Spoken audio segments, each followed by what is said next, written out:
Today we're talking about when to use creative shots and passes. So we're talking about behind the back throws, cross-handed, backhanded, all the different passing and shooting variations. There's two main situations where we want to try and use those. One is if it saves time, and two is if it improves our angle, our passing or our shooting angle.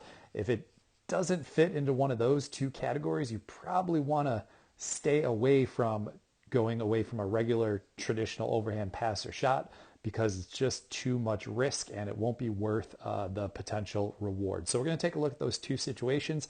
First one we're going to take a look at here is a situation where a creative pass saves time and leads to a goal. So we're taking a look up in the top left corner of the screen here. This guy is about to pick up a ground ball. He is going to notice number one right here open as the ground ball is picked up, but he's also going to notice a slide coming very quickly. So we'll move forward here.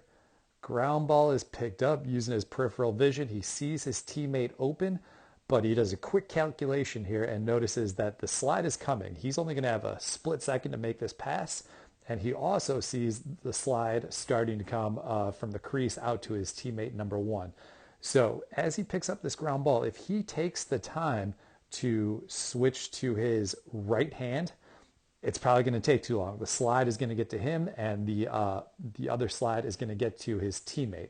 So instead, he saves time by not switching hands, a little more of a risk, but it gives him the time that he needs, makes a quick behind the back pass, right on target. That gives his teammate enough time to catch and get a quick shot off, and ends up being a goal. So we'll watch this again one more time, full speed. This is a situation where being creative with your behind the back pass saves time, is worth the risk, and leads to a goal.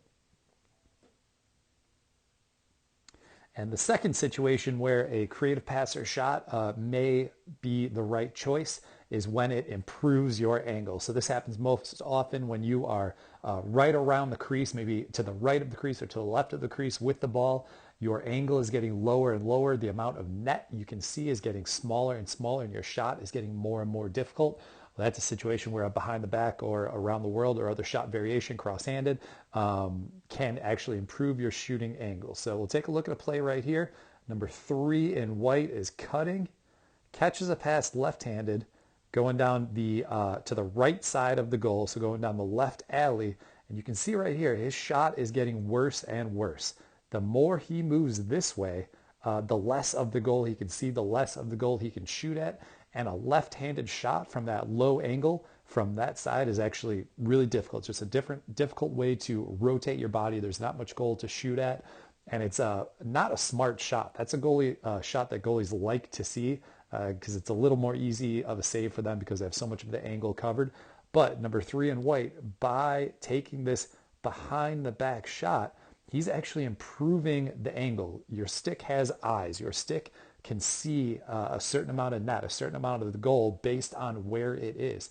So just by staying left-handed and going behind the back left-handed instead of a left-handed shot in front of him, he's improving the amount of net that he can see by, maybe 10, 20%, and that's improving his chances of scoring. So I think a left-handed regular shot here probably is a save by the goalie, but the behind the back here improves the angle, gives him more goal to shoot at, and ends up sticking that goal up top. So we'll take a look at this one more time.